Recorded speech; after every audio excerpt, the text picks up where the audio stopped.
MDH ಜನ ಮಸಾಲಾ. ಈಗ ಕಡಲೆ ಇರಲಿ, ಹಲಸಂದೆ ಬೀಜ, ಕಪ್ಪು ಕಡಲೆ ಅಥವಾ ಬಿಳಿ ಕಡಲೆ, ಎಲ್ಲವೂ ಸ್ವಾದಿಷ್ಟವಾಗುತ್ತೆ. MDH. ಸಿಎಂ ಕೈ ಎತ್ತಿದ್ದಕ್ಕೆ ರಾಜೀನಾಮೆಗೆ ಮುಂದಾದ ಎಎಸ್ಪಿ. ಸ್ವಯಂ ನಿವೃತ್ತಿ ಪಡೆಯುವುದಕ್ಕೆ ಧಾರವಾಡ ಎಸ್ಪಿ ನಿರ್ಧಾರವನ್ನ ಮಾಡಿದ್ದಾರೆ. ಧಾರವಾಡದ ಹೆಚ್ಚುವರಿ ಎಸ್ಪಿ ನಾರಾಯಣ ಭರಮನೀಸ್. ಇನ್ನು ಸರ್ಕಾರಕ್ಕೆ ಹೆಚ್ಚುವರಿ ಎಸ್ಪಿ ಬರೆದಿದ್ದಂತ ಪತ್ರ ಇದೀಗ ಟಿವಿ9ಗೆ ಲಭ್ಯವಾಗಿದೆ. ಸಾರ್ವಜನಿಕ ಸಭೆಯಲ್ಲಿ ಸಿದ್ದರಾಮಯ್ಯರಿಂದ ಅಪಮಾನ ಮಾಡಲಾಗಿದೆ. ಪತ್ರದಲ್ಲಿ ಈ ವಿಚಾರವನ್ನ ಉಲ್ಲೇಖ ಮಾಡಿದ್ದಾರೆ ಹೆಚ್ಚುವರಿ ಎಸ್ಪಿ ನಾರಾಯಣ್. ಸಾವಿರಾರು ಜನರು ಸೇರಿದಂತ ಸಭೆಯಲ್ಲಿ ನನಗೆ ಅವಮಾನವಾಗಿದೆ. ಸಾರ್ವಜನಿಕ ಸಭೆಯಲ್ಲಿ ನನ್ನ ಆತ್ಮಸ್ಥೈರ್ಯವನ್ನ ಸಿಎಂ ಕುಗ್ಗಿಸಿದ್ದಾರೆ. ನಾನು ಮಾಡದಂತ ತಪ್ಪಿಗೆ ನಾನು ಅವಮಾನಕ್ಕೊಳಗಾಗಿದ್ದೇನೆ. ಹೀಗಂತ ಸರ್ಕಾರಕ್ಕೆ ಹೆಚ್ಚುವರಿ ಎಸ್ಪಿ ಬರೆದಿದ್ದಂತ ಪತ್ರ ಟಿವಿ9ಗೆ ಲಭ್ಯವಾಗಿದೆ. ಬೆಳಗಾವಿಯಲ್ಲಿ ಸಿದ್ದರಾಮಯ್ಯನವರ ಕಾರ್ಯಕ್ರಮ ನಡೀತಿತ್ತು, ಅಲ್ಲಿ ಪ್ರತಿಭಟನೆ ಕೂಡ ನಡೀತಾ ಇತ್ತು. ಅದೇ ಸಂದರ್ಭದಲ್ಲಿ ಬಿಜೆಪಿ ಕಾರ್ಯಕರ್ತರು ಒಳಭಾಗದಲ್ಲಿ ನುಗ್ಗಿದ್ರು. ಕಾರ್ಯಕರ್ತರು ಹೆಚ್ಚುವರಿಯಾಗಿ ಅಲ್ಲಿ ಕಾರ್ಯಕರ್ತರು ನುಗ್ಗಿದ್ರಿಂದಾಗಿ ಎಸ್ಪಿಗೆ ಆ ಸಂದರ್ಭದಲ್ಲಿ ಸಿಎಂ ಸಿದ್ದರಾಮಯ್ಯ ಬೆದರಿಕೆ ಹಾಕ್ತಾರೆ. ವೇದಿಕೆಗೆ ಕರೆದು ಭರಮನಿ ಮೇಲೆ ಕೈ ಎತ್ತಕ್ಕೆ ಹೋಗ್ತಾರೆ. ಸಿಎಂ ಸಿದ್ದರಾಮಯ್ಯ ಕೈ ತೋರಿಸಿ ಮಾತನಾಡ್ತಾರೆ. ಇದೇ ಕಾರಣಕ್ಕಾಗಿ ನಾರಾಯಣ ಭರಮನೀಸ್ ಇದೀಗ ಸ್ವಯಂ ನಿವೃತ್ತಿ ತೆಗೆದುಕೊಳ್ಳುವಂತ ಸಾಧ್ಯತೆ ದಟ್ಟವಾಗಿ ಕಾಣ್ತಾ ಇದೆ. ಸ್ವಯಂ ನಿವೃತ್ತಿಯನ್ನ ಕೋರಿ ಅರ್ಜಿಯನ್ನ ಸಲ್ಲಿಸ್ತಾ ಇದ್ದಂತೆ ಭರಮನಿಗೆ ಈಗಾಗಲೇ ಬುಲಾವ್ ಕೂಡ ಬಂದಿದೆ. ಸಿಎಂ ಸಿದ್ದರಾಮಯ್ಯರಿಂದ ಮನವೊಲಿಕೆ ಯತ್ನ ಕೂಡ ನಡೀತಾ ಇದೆ ಅನ್ನೋದ್ರ ಬಗ್ಗೆ ಕೂಡ ಮಾಹಿತಿ ಲಭ್ಯವಾಗ್ತಾ ಇದೆ. ಈಗಾಗಲೇ ಸಿಎಂ ಭೇಟಿಯಾಗಿದ್ದಾರೆ ಹೆಚ್ಚುವರಿ ಎಸ್ಪಿ ನಾರಾಯಣರವರು. ಸ್ವಯಂ ನಿವೃತ್ತಿಯನ್ನ ಕೋರಿ 2 ಪುಟಗಳ ಪತ್ರವನ್ನ ಬರೆದಿದ್ದಾರೆ ಭರಮನಿ. ಪತ್ರದಲ್ಲಿ ಎಲ್ಲಾ ಮಾಹಿತಿಯನ್ನ ಉಲ್ಲೇಖ ಮಾಡಿದ್ದಾರೆ. ಸರ್ಕಾರಕ್ಕೆ ಕೆಟ್ಟ ಹೆಸರು ಬರುವಂತಹ ಸಾಧ್ಯತೆ ಹಿನ್ನೆಲೆಯಲ್ಲಿ ಈಗ ಮನವೊಲಿಕೆ ಯತ್ನ ಕೂಡ ಜೋರಾಗಿ ನಡೀತಾ ಇದೆ. ಹಿರಿಯ ಪೊಲೀಸ್ ಅಧಿಕಾರಿಗಳಿಂದಲೂ ಕೂಡ ಭರಮನಿಯವರ ಮನವೊಲಿಕೆ ಮಾಡಲಾಗ್ತಾ ಇದೆ. ಸ್ವಯಂ ನಿವೃತ್ತಿ ಪಡೆಯುವುದಕ್ಕೆ ಧಾರವಾಡ ಎಸ್ಪಿ ನಿರ್ಧಾರವನ್ನ ಮಾಡಿರುವಂಥದ್ದು. ಯಾವನೋ ನೀನು ಎಸ್ಪಿ ಬಾರಯ್ಯ ಇಲ್ಲಿ ಅಂದ್ರು. ಸಿದ್ದರಾಮಯ್ಯ ಅವಮಾನದಿಂದ ನಾನು ನೊಂದಿದ್ದೇನೆ. ಏರು ಧ್ವನಿಯಲ್ಲಿ ಕರೆದಾಗ ಸ್ಥಳೀಯ ಎಸ್ಪಿ ಅಲ್ಲಿ ಇರಲಿಲ್ಲ. ಸ್ಥಳದಲ್ಲಿ ಸ್ಥಳೀಯ ಎಸ್ಪಿ ಮತ್ತು ಡಿಸಿಪಿ ಆಗಲಿ ಇರಲಿಲ್ಲ. ನಾನು ಸಿಎಂ ಮಾತಿಗೆ ಓಗೊಟ್ಟು ವೇದಿಕೆ ಮೇಲೆ ಹೋದೆ. ಸಿಎಂಗೆ ಗೌರವ ಸೂಚಕವಾಗಿ ನಾನು ವೇದಿಕೆ ಮೇಲೆ ಹೋಗ್ಬೇಕಾಯ್ತು, ಅಲ್ಲಿಗೆ ಹೋದೆ ಅಂತ ಹೇಳಿದ್ದಾರೆ. ನನಗೆ ಏಕಾಏಕಿ ಕೈ ಎತ್ತಿ ಕಪಾಳ ಮೋಕ್ಷಕ್ ಮಾಡೋದಕ್ಕೆ ಬಂದಿದ್ರು.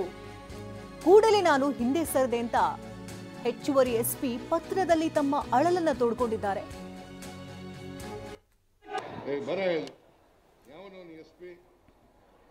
ಏನ್ ಮಾಡ್ತಾ ಇದ್ದೀರಿ ನೀವು?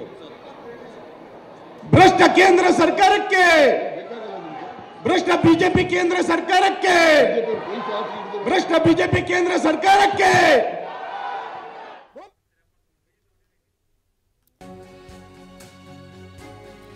ಸಿಎಂರಿಂದ ಕಪಾಳ ಮೋಕ್ಷವನ್ನ ನಾನು ತಪ್ಪಿಸಿಕೊಂಡೆ ಅನ್ನೋದ್ರ ಬಗ್ಗೆ ಹೇಳಿದ್ದಾರೆ. ಸಾರ್ವಜನಿಕವಾದಿ ಆದಂತಹ ಅಪಮಾನ ಅಲ್ಲ ಅದು. ನಾನು ಮಾಡದಂತ ತಪ್ಪಿಗೆ ಅವಮಾನಕ್ಕೆ ನಾನು ಒಳಗಾಗಬೇಕಾಯ್ತು ಅಂತ ಹೇಳಿದ್ದಾರೆ. 10,000ಕ್ಕೂ ಹೆಚ್ಚು ಕಾರ್ಯಕರ್ತರಲ್ಲಿದ್ರು. ಅವರೆಲ್ಲರ ಮುಂದೆ ನನಗೆ ಅವಮಾನ ಆಯ್ತು. ಎಲ್ಲರ ಮುಂದೆ ಅವಮಾನಕ್ಕೆ ಒಳಗಾಗಿರೋದನ್ನ ನನಗೆ ಸಹಿಸಿಕೊಳ್ಳೋದಕ್ಕಾಗ್ತಿಲ್ಲ. ಸಿಎಂ ಪದವಿಗೆ ಚ್ಯುತಿ ಬರಬಾರದು ಅಂತ ನಾ ಸಂದರ್ಭದಲ್ಲಿ ಸುಮ್ಮನೆ ಇರಬೇಕಾಯ್ತು. ಯಾವುದೇ ಮರು ಮಾತನಾಡದೆ ನಾನು ಅಲ್ಲಿಂದ ಕೆಳಗೆ ಬಂದೆ. ಪತ್ರದ ಮೂಲಕ ಹೆಚ್ಚುವರಿ ಎಸ್ಪಿ ಬೇಸರದ ಮಾತನ್ನ ಹೊರಹಾಕಿದ್ದಾರೆ. 2 ಪುಟಗಳ ಪತ್ರ ಇದು. ಈ ಪತ್ರದಲ್ಲಿ ಸುದೀರ್ಘವಾಗಿ ಬರೆದಿದ್ದಾರೆ. ತಮಗೆ ಯಾವ ರೀತಿ ಅಪಮಾನಕ್ಕೊಳಗಾದ್ರು, ಸಿಎಂ ಅವರನ್ನ ಯಾವ ರೀತಿ ನಡೆಸ್ಕೊಂಡ್ರು, ಆ ಸಂದರ್ಭದಲ್ಲಿ ತಾವೇನು ರಿಯಾಕ್ಟ್ ಮಾಡದೇ ಇರೋದಕ್ಕೆ ಏನು ಕಾರಣ, ಈ ರೀತಿ ಹೆಚ್ಚುವರಿ ಎಸ್ಪಿ ಆಗಿದ್ಕೊಂಡು ಸಿಎಂರಿಂದ ಈ ರೀತಿ ಬೈಗುಳಗಳನ್ನು ಕೇಳಬೇಕಾ, ಈ ರೀತಿ ಅಪಮಾನ ಮಾಡಿಸ್ಕೊಳ್ಬೇಕಾ ಅಂತ ಬೇಸರದಲ್ಲಿ ಅವರು ಪತ್ರವನ್ನು ಬರೆದಿದ್ದಾರೆ. ಈ ಬಗ್ಗೆ ಹೆಚ್ಚಿನ ಮಾಹಿತಿಯನ್ನು ಕೊಡೋದಕ್ಕೆ ಸ್ಟುಡಿಯೋದಿಂದ ನೇರ ಸಂಪರ್ಕದಲ್ಲಿ ಕಿರಣ್ ಇದ್ದಾರೆ. ಕಿರಣ್, ಇಲ್ಲಿ ಹೆಚ್ಚುವರಿ ಎಸ್ಪಿ ತಮ್ಮ ಅಳಲನ್ನು ತೋಡ್ಕೊಂಡಿದ್ದಾರೆ. ಎರಡು ಪುಟಗಳ ಕಾಲ ಅಲ್ಲಿ ಸುದೀರ್ಘವಾದಂತಹ ಬರವಣಿಗೆ ಕೂಡ ಇದೆ, ನೊಂದ ಮಾತುಗಳನ್ನಾಡಿದ್ದಾರೆ. ಸೊ ಈಗ ಅವರ ಮನವೊಲಿಸುವಂತಹ ತಂತ್ರಗಾರಿಕೆ ಕೂಡ ಆಗ್ತಾ ಇದೆ ಅನ್ನೋದ್ರ ಬಗ್ಗೆ ಮಾಹಿತಿ ಸಿಗ್ತಾ ಇದೆ. ಏನೆಲ್ಲ ಅಪ್ಡೇಟ್ ಲಭ್ಯವಾಗ್ತದೆ? ಶಕುಂತಲ, ಈಗಾಗಲೇ ಅಡಿಷನಲ್ ಎಸ್ಪಿ ನಾರಾಯಣ್ ಭರಮನಿ ಅವರು ಬರೆದಿರುವಂಥ ಪತ್ರಗಳು ಈಗಾಗಲೇ ಸಾರ್ವಜನಿಕ ವಲಯದಲ್ಲಿ ಅಂದರೆ ಸೋಷಿಯಲ್ ಮೀಡಿಯಾದಲ್ಲಿ ಈಗಾಗಲೇ ವೈರಲ್ ಆಗಿದೆ. ಇದಕ್ಕೆ ಸಂಬಂಧಪಟ್ಟಂತೆ ಕೆಲ ಮುಖಂಡರು ಕೂಡ ಅದನ್ನು ಟ್ವೀಟ್ ಮಾಡಿದ್ದಾರೆ. ಏನು ಏಪ್ರಿಲ್ 28ನೇ ತಾರೀಕು ಬೆಳಗಾಮಲ್ಲಿ ಕೇಂದ್ರ ಸರ್ಕಾರದ ಬೆಲೆ ಏರಿಕೆ ವಿರುದ್ಧ ಏನೊಂದು ಪ್ರತಿಭಟನಾ ಒಂದು ಸಭೆ ಇತ್ತು, ಆ ಸಂದರ್ಭದಲ್ಲಿ ಆದಂಥ ಘಟನೆ ವಿಚಾರವಾಗಿ ಎಳೆಯಾಗಿ ಬಿಟ್ಟಿದ್ದಾರೆ. ಸುಮಾರು ಅವರು 31 ವರ್ಷ ನಾನು ಸರ್ವಿಸ್ ಮಾಡಿದ್ದೀನಿ ಈ ಡಿಪಾರ್ಟ್ಮೆಂಟ್. ಸಬ್ ಇನ್ಸ್ಪೆಕ್ಟರ್ ಆಗಿ ನಾನು ಇಲಾಖೆಗೆ ಸೇರಿಕೊಂಡೆ. ಇಲ್ಲಿವರೆಗೂ ಕೂಡ ನಾನು ಬೇರೆ ಬೇರೆ ಸಬ್ ಇನ್ಸ್ಪೆಕ್ಟರಿಂದ ಇನ್ಸ್ಪೆಕ್ಟರಿಂದ DYSP, ನಂತರ ಅಡಿಷನಲ್ SP ಆಗಿ ಬೇರೆ ಬೇರೆ ಹುದ್ದೆಗಳಲ್ಲಿ ಕೆಲಸ ಮಾಡಿದ್ದೀನಿ. ನನಗೆ ಯಾವುದೇ ರೀತಿಯ ನನ್ನ 31 ವರ್ಷ ಸರ್ವಿಸಲ್ಲಿ ಯಾವುದೇ ರೀತಿ ಕಪ್ಪು ಚುಕ್ಕ ಇರಲಿಲ್ಲ. ಜೊತೆಗೆ ಆ ದಿನವೂ ಕೂಡ ನಾನು ಅಲ್ಲಿ ಒಂದು ಏನು ಡ್ಯೂಟಿಯಲ್ಲಿದ್ದೆ, ಈಗ ಸಂಬಂಧಪಟ್ಟಂತೆ ನಾನು ಮಾಡದಿದ್ದ ತಪ್ಪಿಗೆ ನಾನು ಅವತ್ತು ನಿನ್ನ ಮುಖ್ಯಮಂತ್ರಿಗಳಿಂದ ನಿಂದನೆಗೆ ಒಳಗಬೇಕಾಯಿತು, ಅವಮಾನ ಆಯಿತು. ಸಾರ್ವಜನಿಕರ ಮುಂದೆ ನನಗೆ ಸಾಕಷ್ಟು ಅವಮಾನ ಆಯಿತು. ನಂತರ ನನಗೆ ಆ ಘಟನೆ ನಂತರ ನನಗೆ ಕಪಾಳದಿಂದ ಮೋಕ್ಷದಿಂದ ತಪ್ಪಿಸ್ಕೊಂಡೆ. ಆದರೆ ಸಾರ್ವಜನಿಕರ ಅವಮಾನದಿಂದ ನಾನು ತಪ್ಪಿಸ್ಕೊಳ್ಳೋಕ್ಕಾಗಿಲ್ಲ ಇಲ್ಲಿವರೆಗೂ ಕೂಡ ಅಂತಲೂ ಕೂಡ ಆ ಪತ್ರದಲ್ಲಿ ಮೆನ್ಷನ್ ಮಾಡಿದ್ದಾರೆ. ಅದಲ್ಲದೆ ಮನೆಯಲ್ಲಿ ಮಕ್ಕಳು ಇರ್ಬೋದು, ವೈಫ್ ಇರ್ಬೋದು, ಆಮೇಲೆ ಫ್ಯಾಮಿಲಿ ಮೆಂಬರ್ ಸಾಕಷ್ಟು ನನಗೆ ಇದ್ರ ಬಗ್ಗೆ ಪದೇ ಪದೇ ಚರ್ಚೆ ಮಾಡುವಂಥದ್ದು. ಮತ್ತು ನಾನು ಇದೆಲ್ಲವೂ ಕೂಡ ಏನು ಅವಮಾನ ಆಯಿತು ಅದ ನಂತರ ನಾನು ಬಂದು ಡ್ಯೂಟಿಗೆ ಬಂದರೂ ಕೂಡ ಪಬ್ಲಿಕ್ ಬಂದಾಗ ನಾನು ಏನು ಸರ್ ನಿಮ್ಗೆ ಈ ಥರ ಆಗಬಾರ್ದಾಗಿತ್ತು ಅಂತಲೇ ಹೇಳಿದಾಗ ನಾನು ರಕ್ಷಣೆ ಮಾಡ್ಕೊಳಕ್ಕಾಗಲಿಲ್ಲ. ಇನ್ನು ಬೇರೆಯವ್ರಿಗೆ ನಾನು ಹಿಂಗೆ ನಾನು ನ್ಯಾಯನ ಕೊಡಿಸ್ಲಿ ಈ ಸಂದರ್ಭದಲ್ಲಿ ಅನ್ನೋದು ಒಂದು. ಜೊತೆಗೆ ಆ ಒಂದು ಘಟನೆ ನಂತರ ಮತ್ತೆ ಮುಖ್ಯಮಂತ್ರಿಗಳೇ ಆಗಲಿ, ಅದಕ್ಕೆ ಸರ್ಕಾರದ ಪರವಾಗಿ ಯಾರೂ ಕೂಡ ಅದಕ್ಕೆ ನಂದಲ್ದದ ತಪ್ಪಿಗೆ ಯಾರೂ ಕೂಡ ಅದಕ್ಕೆ ಸಂಬಂಧಪಟ್ಟಂತೆ ಮಾತನ್ನು ಕೂಡ ಆಗಲಿಲ್ಲ. ಮತ್ತು ಜೊತೆಗೆ ನಮ್ಮ ಪೊಲೀಸ್ ಇಲಾಖೆ ಕೂಡ ಇದನ್ನು ಪ್ರತಿಭಟನೆ ಮಾಡೋದಾಗಲಿ, ಹಿರಿಯ ಅಧಿಕಾರಿಗಳು ಇದ್ರ ಬಗ್ಗೆ ಹೇಳೋದಾಗಲಿ ಅದು ಕೂಡ ಮಾಡಲಿಲ್ಲ. ಇದರಿಂದ ನನಗೆ ಭಾಳಷ್ಟು ಅವಮಾನ ಆಯಿತು.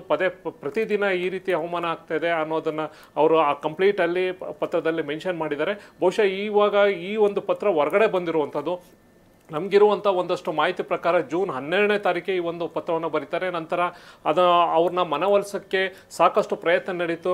ಆ ಭಾಗದ HK ಪಾಟೀಲ್ ಸಚಿವರು ಕೂಡ ಅವ್ರನ್ನ ಕರೆದು ಮಾತಾಡಿರುವಂಥದ್ದು, ಅವ್ರನ್ನ ಮತ್ತೆ ಈ ರೀತಿ ಆಗದಿದ್ದಂಗೆ ನಾವು ನೋಡ್ಕೋತೀವಪ್ಪ ಅನ್ನೋ ಒಂದು ಮಾತನ್ನು ಕೂಡ ಅವ್ರನ್ನ ವಿಶ್ವಾಸಕ್ಕೆ ತೊಗೊಳಕ್ಕೆ ಪ್ರಯತ್ನ ಪಟ್ಟಿದ್ರು ಅನ್ನೋದು ಕೂಡ ಗೊತ್ತಾಗ್ತದೆ. ನಂತರ ಆತನ ಮತ್ತೆ ಆ ಅಧಿಕಾರಿನ ಬೆಂಗಳೂರಿಗೆ ಕರೆಸಿ ಕೂಡ ಅದನ್ನು ಅವ್ರನ್ನ ಜೊತೆ ಮಾತಾಡಿದ್ರು ಅನ್ನೋದು ಕೂಡ ಹೇಳಿದ್ದಾರೆ. ಆದರೆ ಅಂತಿಮವಾಗಿ ಅವರ ಡಿಸಿಷನ್ ಏನಿದೆ ಅದರಲ್ಲಿ ಅವರು ಈಗಾಗಲೇ ಡಿಸಿಷನ್ನಿಂದ ಹಿಂದೆ ಸರಿದಿಲ್ಲ, ಈಗಾಗಲೇ ರಜೆ ಮೇಲೆ ಹೋಗಿದ್ದಾರೆ ಅಂತ ಕೂಡ ತಿಳಿದು ಬಂದಿದೆ. ಯಾರ ಕೈಗೂ ಕೂಡ ಸಿಗ್ತಾ ಇಲ್ಲ ಅನ್ನೋ ಒಂದು ಮಾತುಗಳು ಕೂಡ ಬರ್ತಾ ಇದೆ. ಒಟ್ಟಾರೆ ಈ ಸಂದರ್ಭದಲ್ಲಿ ಈಗ ಪತ್ರ 1 ತಿಂಗಳ ನಂತರ ಪತ್ರ ಹೊರಗಡೆ ಬಂದಿದೆ. ಶಕುಂತಲಾ, ಧನ್ಯವಾದ ಕಿರಣ್ ತಮ್ಮೆಲ್ಲ ಅಪ್ಡೇಟ್ಸ್ಗಾಗಿ. ವಾಹ್, ಯಾಕೆ ಈಗ ಬಂತ ಸ್ವಾದ? ಖಂಡಿತ ಈಗ ಬಂತು ಅಸಲಿ ಸ್ವಾದ. MDH chunky chaat masala life ಅಲ್ಲಿ ಅಸಲಿ ಸ್ವಾದ ತರುತ್ತೆ. ಅಸಲಿ ಮಸಾಲ, ಎಸ್ ಎಸ್ MDH.